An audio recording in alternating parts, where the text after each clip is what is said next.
Yu-Gi-Oh! Forbidden Memories. This is the hardest Yu-Gi-Oh! Game to date. From massive RNG for card drops to cheating AI, this game has a lot going for it. Let's not get ahead of ourselves though, as there is a bunch to cover. This game originally came out in 1999 for Japan, but 2002 for North America, and I can agree, this shit is pretty hard. The rules of the game. Where do we start? Well, the rules are very unique at the time, as this was before the rules of the actual trading card game was finalized. The card level, it didn't matter in the slightest. They are just decorational pieces, and you could summon cards like Meteor Black Dragon and Blue Eyes Ultimate Dragon with little to no problem if you have them. This game is special because of its mechanics that most cards can fuse together, so it's a try and guess most of the time. The cards that you want most of the time are Thunder and Dragons, because any two dragons and one thunder, or the other way around, can make twin-headed Thunder Dragon, a super important card down the line. Spell and trap cards are mostly the same as the modern game, but equip spells and ritual spells are a tad different. Let's talk about ritual spells first. You need specific monsters on the field to ritual summon. The best example is Magician of Black Chaos, which needs Dark Magician, Winged Dragon #1, and Blast Juggler. So let's not talk about these troll type cards, plus some of these cards are either available by the Japanese Pocket Station, which was only a part of Japan, or having to spend pretty much maximum start chips that you can have, which is a painful grind to do. So anyways, now for equip spells, they are pretty cool as they can equip to specific monster types or characters and increase their attack stage by 1. Whereas Megamorph can increase their attack stage by 2. Attack stages equal 500 attack, so Megamorph increases by 1000. They will come in handy later down the line. Out of all the traps though, Widespread Ruin is the best trap in the game as it destroys any monster that attacks, so it would be 100% needed during the final fight. The next thing I am going to cover are the Guardian Star alignments. These are somewhat important in the later game, but as of current at the very beginning, they aren't. Every monster has 2 different Star Guardian alignments of Sun, Moon, Venus, Mercury, or Mars, Jupiter, Saturn, Uranus, Pluto, and Neptune. These are based off the celestial bodies of our solar system, and to find out what is effective against the other is based on how far the planets are out from the Earth. This is the chart that helps show what is strong and weak against the other Guardian Star alignments, and this gives a monster a buff of 500 attack and defense, which can come in handy in the later duels against the final 6. Now let's talk about the card drop system. We have 4 tiers being SA Power, SA Tech, BCD Tech, and BCD Power, and this depends on what type of card drops from it, and each card is on the same chart of a certain percent out of 248, so this is where more of the RNG comes from. Some of the best cards like Meteor Black Dragon has less than 1% of dropping, and it is an essential card for the final battle. Power is based on beating the AI super fast with super strong monsters, and Tech is based on beating the opponent doing so many steps or just decking out the opponent. So it depends what drops too. Most of your time will be spent grinding the game in free duel mode against previous opponents. The characters you will be familiar with are Pegasus, Isis, now known as Ishizu, and the Meadow Mage. All 3 of these characters drop some of the best cards. Isis gives Dragons, Dragon Treasure, and Widespread Ruin.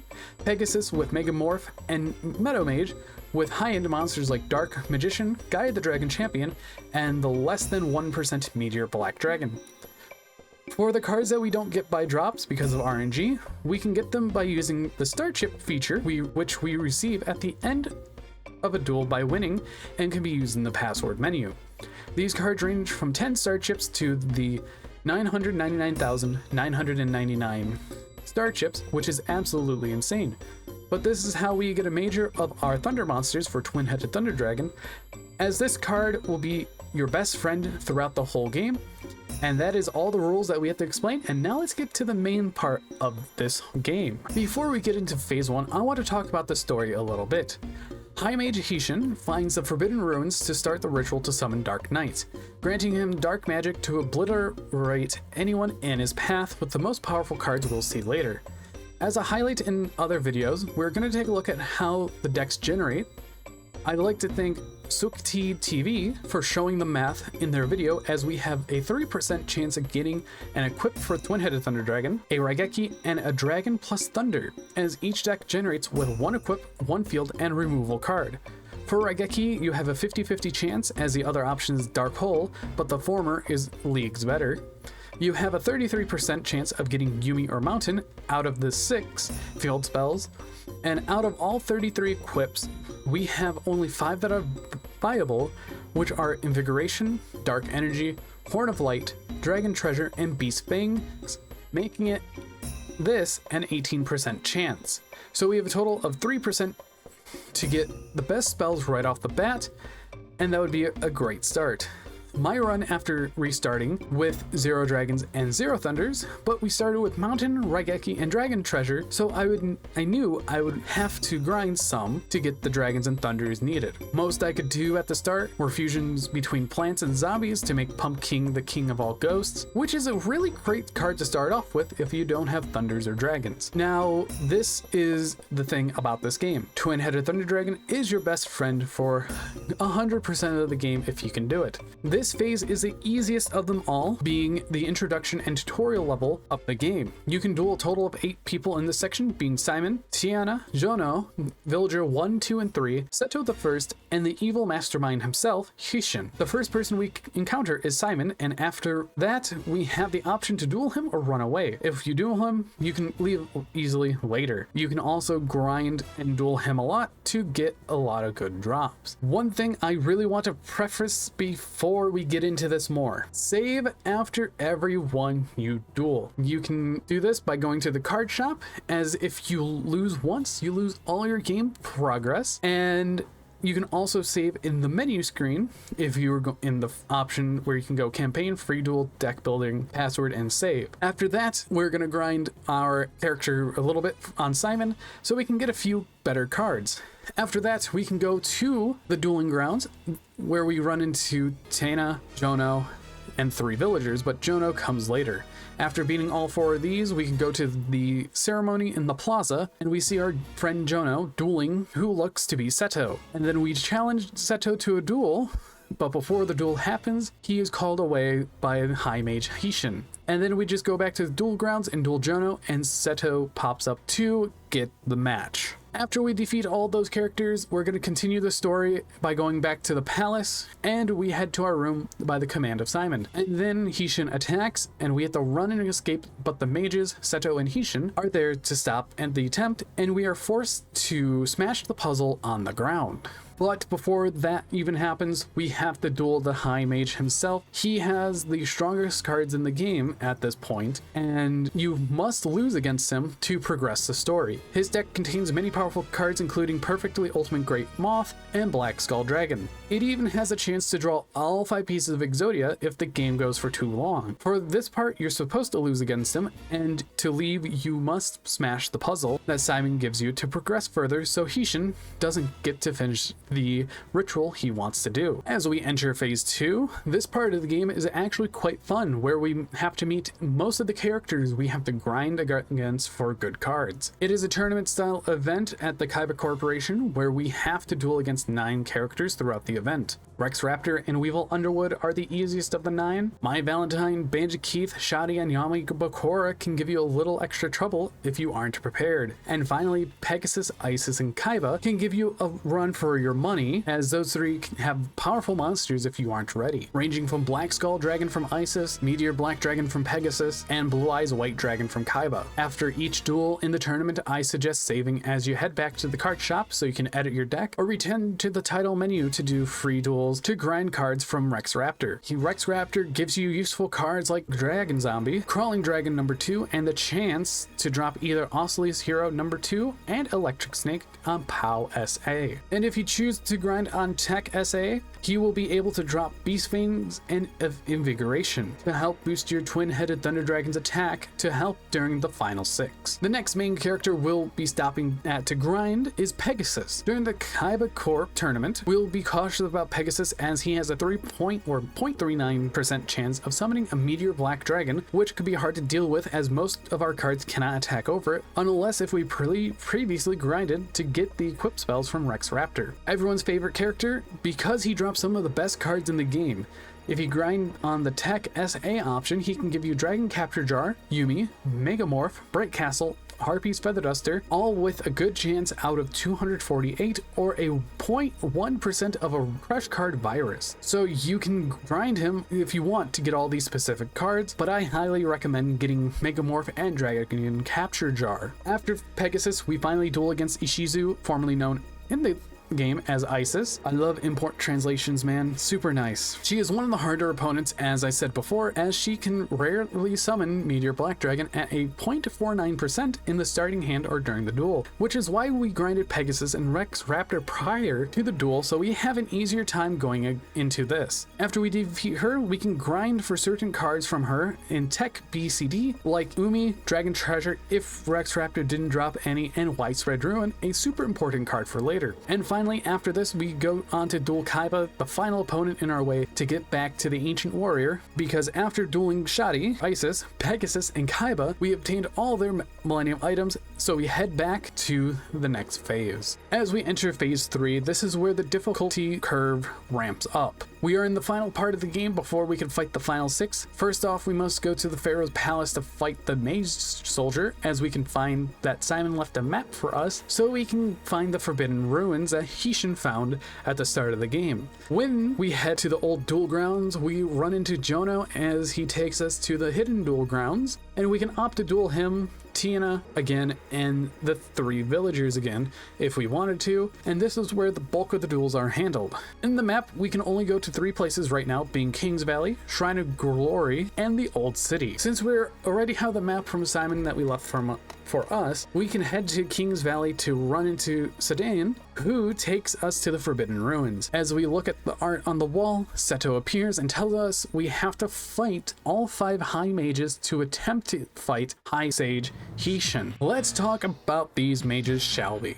Each of the High Mages are in their respective temples that align with the field spell that they use. Martis and Sekmasen being the weakest of the 5, using Wasteland and Yumi, since they don't have any monsters over the attack of 2600 without the buff of the field spell. As Tenza, Kapura, and Anubisius being the strongest of the 5, Atenza is a High Mage of the mountains, and he can normally start off with Black Skull Dragon or Twin-Headed Thunder Dragon with the 500 attack and defense bonus, but has a 0.05 chance of starting out with a 4000 attack Meteor Black Dragon. Anubisius, the High Mage of the Forest, can start off with a 4000 attack Perfectly Ultimate Great Moth, and finally Kapura, the High Mage of Meadows, has a huge chance to start off with a 4200 attack Gate Guardian, which is extremely hard to deal with if you don't have the right equip spells for Twin-Headed Thunder Dragon at this point. So before we actually defeat all 5 of the elemental mages, we have to fight the smaller mages, or the protector of the shrine. All of them have a secondary mage that we have to go against in succession, so if we duel one and leave and come back, we have to duel that one again to duel against the High Mage. Now, before we defeat all of them, let's defeat half of them, or 2 to 3, I should say, as we have a side option we can do. This side option allows us to save a kidnapped Tiana from Seto and his guards, and along with that gets one of the final 7 out of the way to make it the final 6. The one we duel is Labyrinth Mage before dueling second Seto. Labyrinth Mage has a good chance to start off with a Gate Guardian at 3750, and since we grinded all the needed cards, so this duel would be easy. After that duel, Seto II, and with him, he has a chance of opening Gate Guardian as well, with a super tiny chance of opening a Meteor Black Dragon or Black Skull Dragon. But do you see the trend with these final duels? So far, all but 2 have had high attacking monsters that can blow you away if you get swarmed a little, or cannot deal with their monsters fast. Now, after defeating Seto II, we can prepare for the final 6, which is a ton of grinding ahead, and we can defeat all the final mages. So let's get into the final 6, and this is where it gets tons of bullshit. Where do I start? The final 6, or should I say the final 7, because Labyrinth Mage was one of the 7, but we defeated him earlier on the optional path to make it where we only have to do 6 duels instead of 7.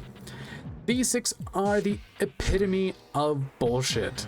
By having 20 card hands in their starting hand, and can adjust their hand if needed, which have been proven by Game Sharks. They have a greater chance of opening cards like Gate Guardian, Meteor Black Dragon, and Perfectly Ultimate Great Moth, and for Seto III and Nightmare, Blue Eyes Ultimate Dragon in their starting hand. Now, about the final 6 real quick, you must beat them straight in a row with no breaks and no saving. So if you lose against one, you have to start over again. The 2 biggest roadblocks are Hishin and Seto III. Now let's get into the final 6. The final 6, where do we start? Well, first off we have Sebek and Neku, then we have Hishin II, Seto III, Dark Knight, and the final boss, Nightmare. They are the strongest characters in this game. Out of all 6, Sebek and Neku are the easiest of the 6, as their highest monsters are Metal Zoa from Sebek at 3000 and Skull Knight at 3150 for Neku with the help of Yami. After you fight against them, you go against Hishin II and have to duke it out against him, having a high chance of Megamorph and Gate Guardian that now can go up to 4750, which is why we grinded for these equipped spells and Widespread Ruin. With Hishin II, he will either get strong monsters out and you instantly lose, or you get good RNG where he doesn't draw Gate Guardian. Normally what I do is summon a twin-headed Thunder Dragon in defense and see what happens. If he doesn't summon a Gate Guardian, it is an easy game. If he does, you'll most likely lose and have to start again. With a 3.13% chance of getting a Gate Guardian, and a 7.56% chance of drawing a Megamorph, which you'll most likely lose a few times against him. After defeating Hishin, we go on to duel Seto III. This is where most runs end, even for speedrunners, as most of the time flawless attempts never happen. The least amount of time someone went through the final 6 in a speedrun was 2, but at most it can take up to 12 tries. That is how brutal this gauntlet of 6 are. Seto III is a character that cheats the most by having the allotted 20 card hand, along with a 4% chance of starting with a Blue Eyes Ultimate Dragon.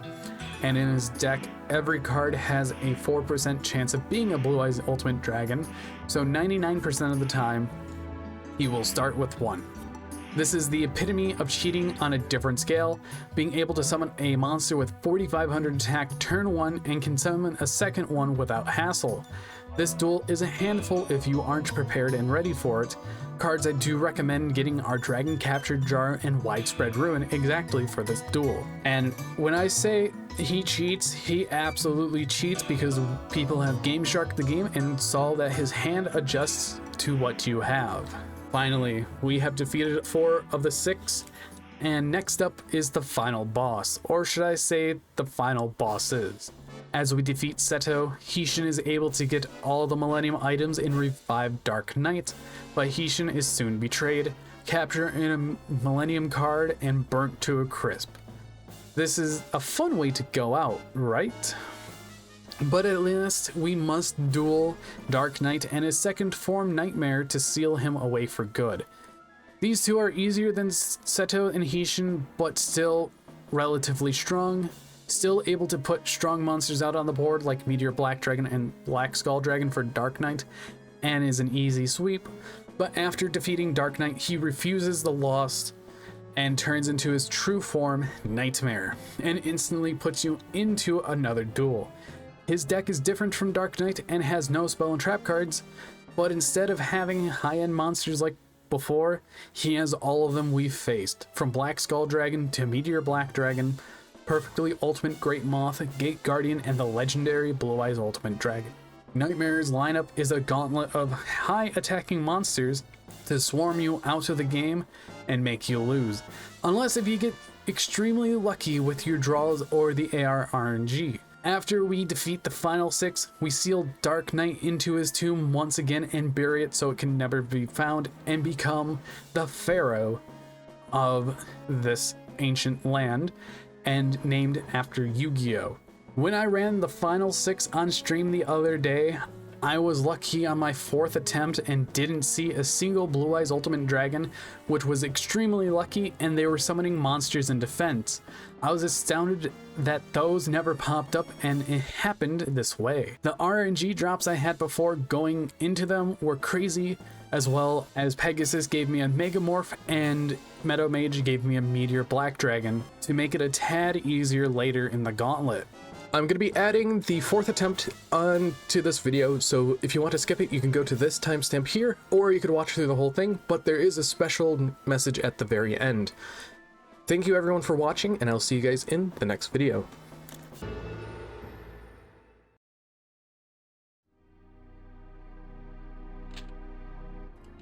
Attempt 4. I should put attempts instead of final 6 losses.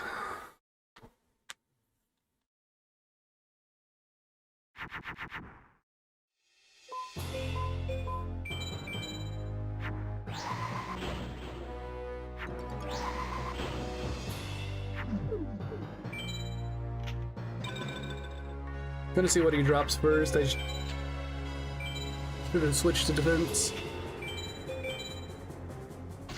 Zoa, that's not that bad. Wow, where were you last game?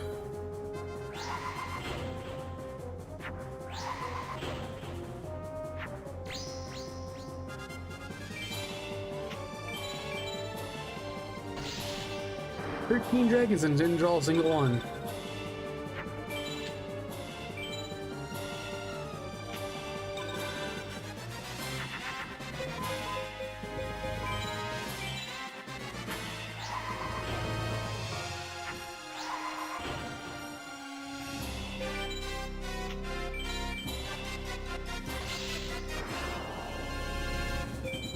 I'm gonna guess 10 times in a row. It'll take me 10 tries.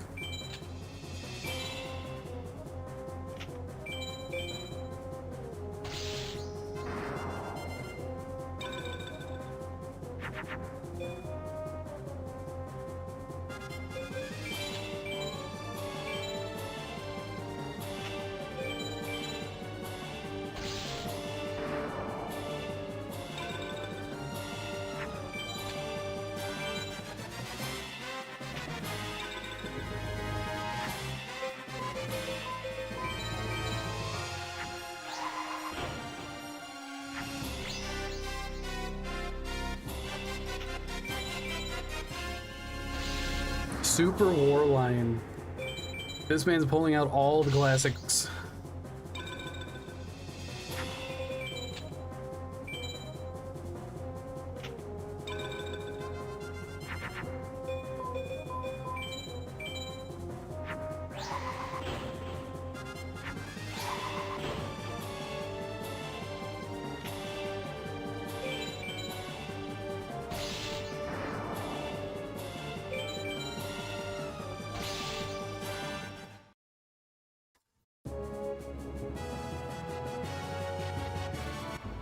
The Mortal... I'll take the Immortal of Thunder. A little bit higher attack, Thunder Monster.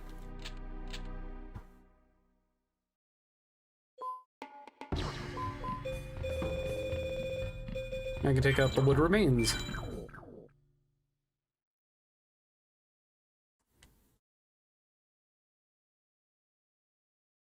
If I get another Gruesome Goo, I would probably... Yeah, that's not common area attack.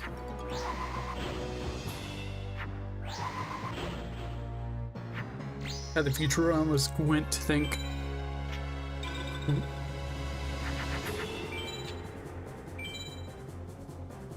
Well, I'm tied up 13 Thunder Dragons.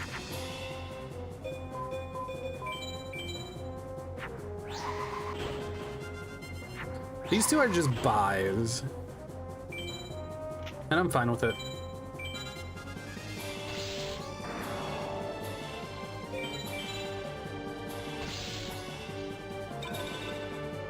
Just need to have all the RNG aligned perfectly. Kazajin. Kazajin.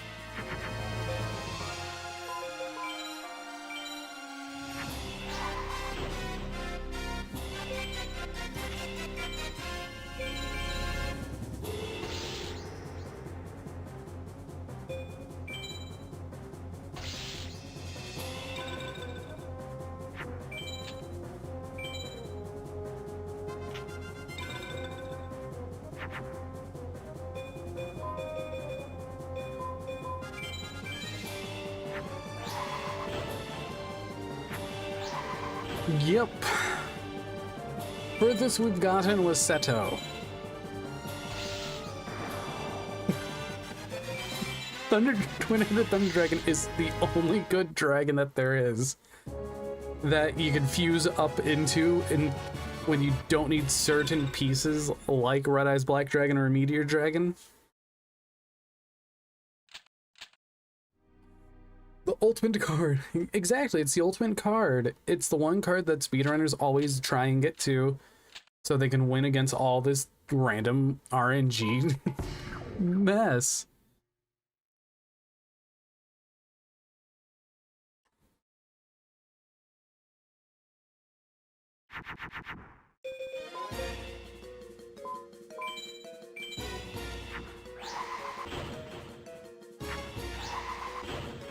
Let's see if we can get another equip spell.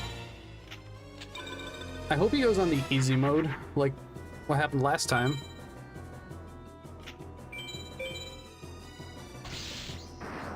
Um, 20 card hand sets down Ushioni. Well. Well, we win. We got a Meteor Black Dragon on the field, 4,500.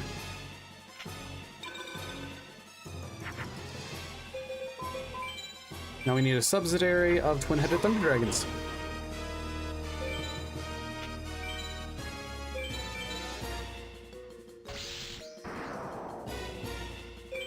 Will we see Gate Guardian this time again? Because last time he didn't summon a single Gate Guardian.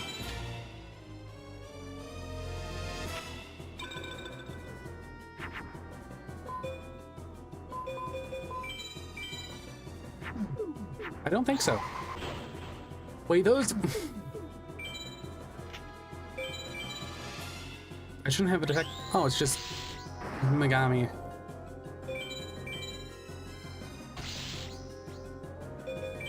Cool. Hishin is down. Again. We need good RNG for the next battle. Against Seto the Third. Empress Judge on S rank POW 5-star. 5-star chip points.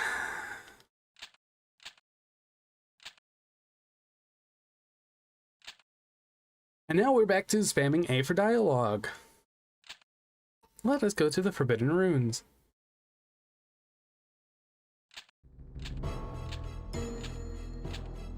I'm happy that I got S rank on Hishin. Hishin.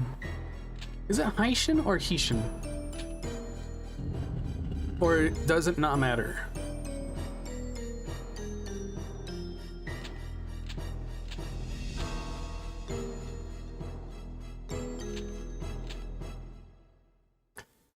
Well, let's hope that this is very beautiful card. Let's hope this works out very well. It's kuru.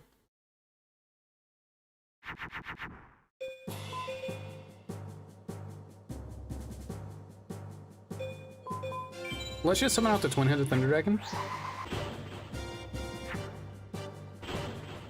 I know, right? It's fun. That's not a Twin-Headed Thunder Dragon. That's a Thousands Dragon. I lied. Should have went the other way.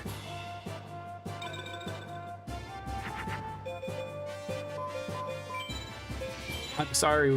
What now?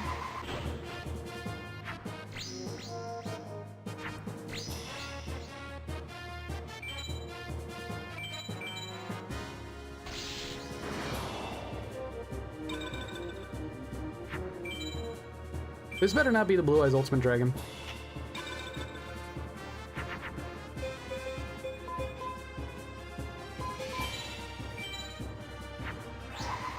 What moon can he have? That can go. Is this a Gate Guardian?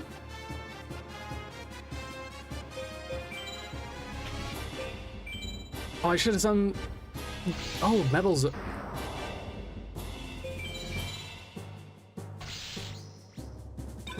Yes. Mm-hmm.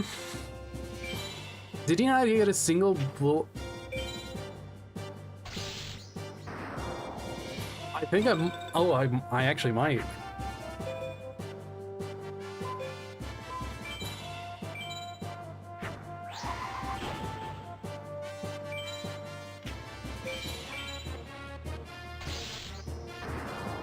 Yeah, 4% in hand of 20 cards. That every card could be a Blue Eyes Ultimate Dragon, and 4% in his deck of every card could be a Blue Eyes Ultimate Dragon too.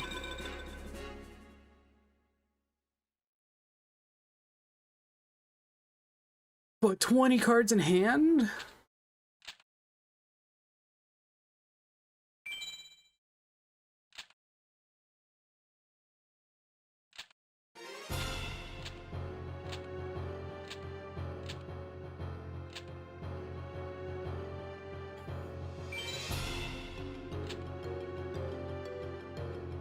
Oh, I know.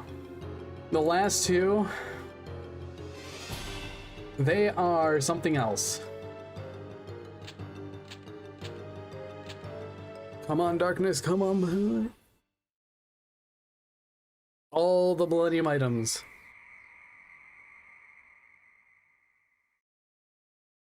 Yeah, 18% chance.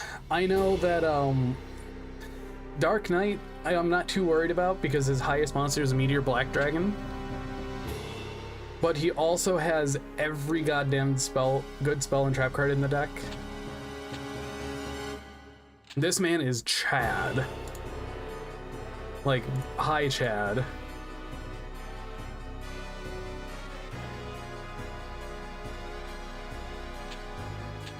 It is... Honestly, I think this might be the inspiration of Vegito. But this is, this character is called a Dark Knight.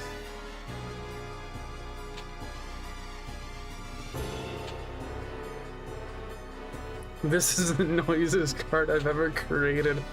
Not to mention the ugliest one, too. Look how much of an actual jerk this guy is. I capture you in a card, and then I set it ablaze.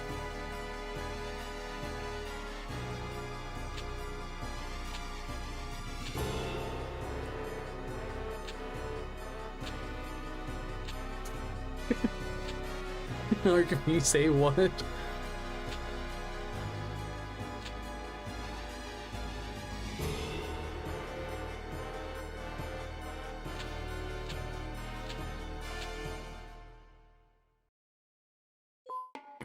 I'm actually getting a little nervous.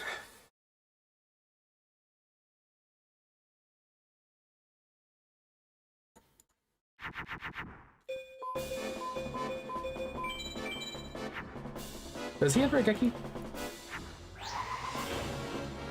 He has Crush Card Virus. Just do it the turn. And just pray. Well, there's no praying in this. Well, there is praying in this game against RNG.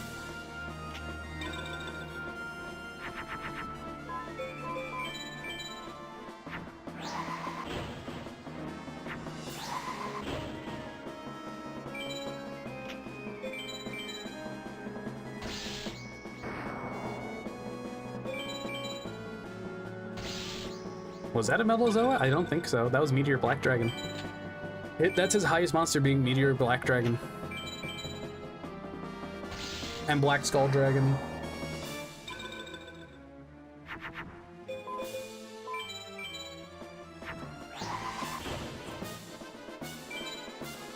Meteor Banana Dragon. Yes, Meteor Banana Dragon. I need fan art of that now. A dragon being a banana. Now the thing is, this character has a lot of spells and traps. This isn't the final character, by the way.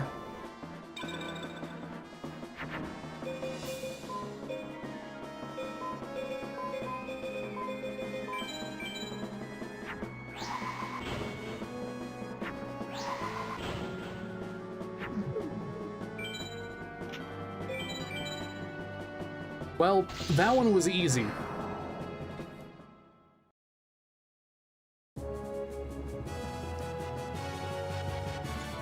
The Black Drag, I'll put that in my deck for sure. I'm building a Visas deck right now that focuses on Visas. I haven't tested out the new Vita cards, but I cannot lose.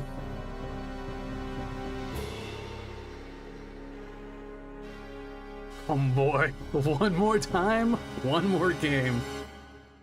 This is the final character in this whole entire game. His name is Nightmare, Nitemare. This is one of the hardest characters, but Seto outclasses him.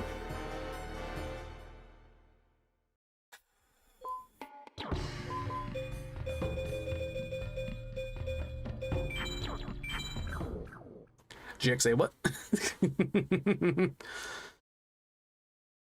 He will start off with a Blue Eyes Ultimate Dragon, or a Gate Guardian.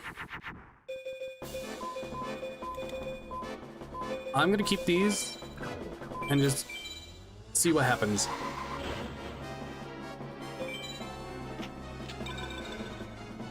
What does he start off with if I start off with a twin-headed in defense? Meteor Black Dragon.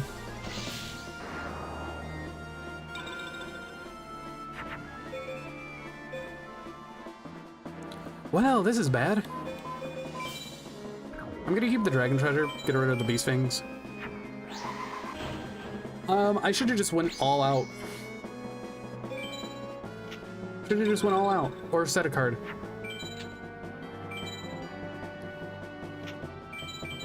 Twin-headed Thunder Dragon.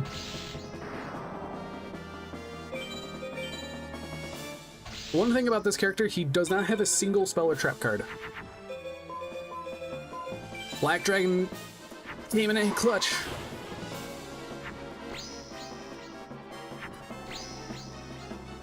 Now I just pray that he doesn't have a Blue Eyes Ultimate Dragon. Everything else is fine, but Blue Eyes Ultimate Dragon.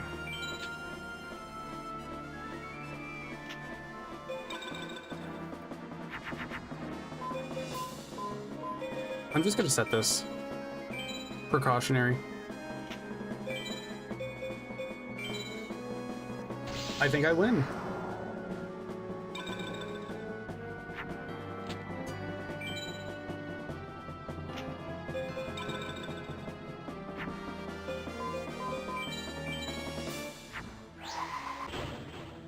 I got lucky here.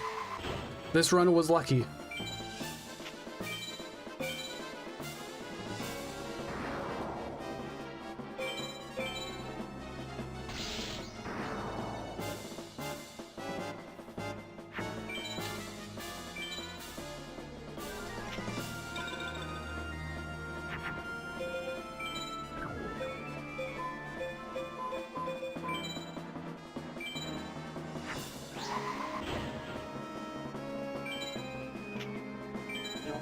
On the fourth actual attempt, we win. Took actually an hour.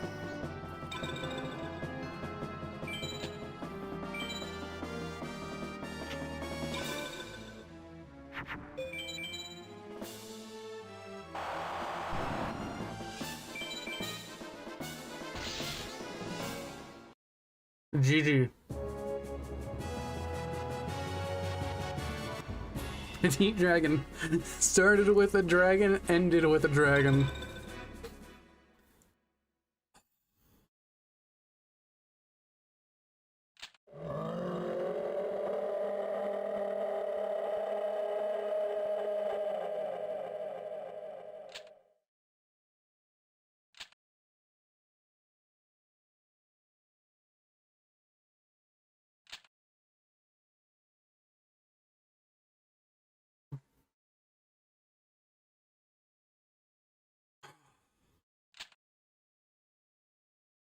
He did stop yelling. Seto ran off, and now we've became the ruler of Egypt.